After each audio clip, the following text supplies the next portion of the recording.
పోసానిపై life punishment section 111 పెట్టారని, అయితే ఈ సెక్షన్ను కోర్టు కొట్టివేసిందని పొన్నవోలు సుధాకర్ రెడ్డి తెలిపారు.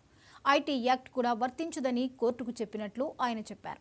5 ఏళ్లలోపు శిక్ష పడే సెక్షన్లకు రిమాండ్ విధించాల్సిన అవసరం లేదని కోర్టుకు తెలిపినట్లు చెప్పారు. సుప్రీంకోర్టు తీర్పు ప్రకారం పోసాన్ని రిమాండ్కు పంపొద్దని కోరామన్నారు. సుప్రీం తీర్పు ప్రకారం తాము ధర్మాసనం ఎదుట వాదనలు వినిపించామని పేర్కొన్నారు. కానీ తమ వాదనలను కోర్టు పరిగణనలోకి తీసుకోలేదని పొన్నవోలు ఆవేదన వ్యక్తం చేశారు. వారు పెట్టినటువంటి లైఫ్ పనిష్మెంట్ సెక్షన్ ఇది ఈ కేసుకు పనికిరాదు.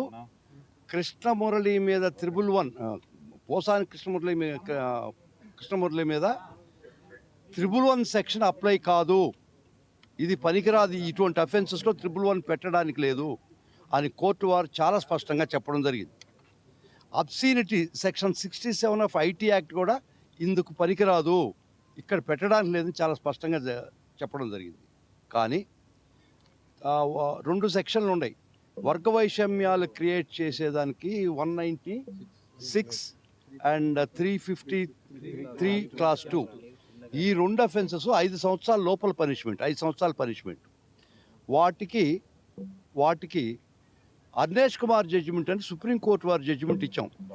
5 సంవత్సరాల లోపల పనిష్మెంటు ఏ సెక్షన్ ఉండినా కూడా, ఏ సెక్షన్కు ఏ అఫెన్స్ కూడా 5 సంవత్సరాల పనిష్మెంట్ తక్కువ ఉంటే అర్నేష్ కుమార్ జడ్జిమెంట్ ప్రకారం, సుప్రీంకోర్టు జడ్జిమెంట్ ప్రకారం రిమాండ్కి పంపించాల్సిన అవసరం లేదు, 41A ఇవ్వాలని చాలా స్పష్టంగా సుప్రీంకోర్టు చెప్పడం జరిగింది.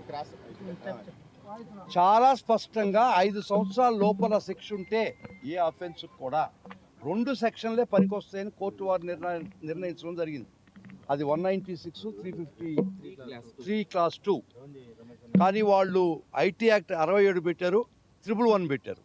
111 ఐటీ యాక్ట్ ఇటువంటి కేసులు పెట్టడానికి లేని చాలా స్పష్టంగా కోర్టు వారు చెప్పడం జరిగింది. కానీ ఈ 2 సెక్షన్లు 5 years పనిష్మెంట్ లోపల ఉన్నాయి కాబట్టి, దాన్ని ఆయన నమ్మినాడు కాబట్టి, కోర్టు వారు నమ్మారు కాబట్టి నేను రిమాండ్కి పంపిస్తున్నాను ఆర్డర్ ఇవ్వడం జరిగింది.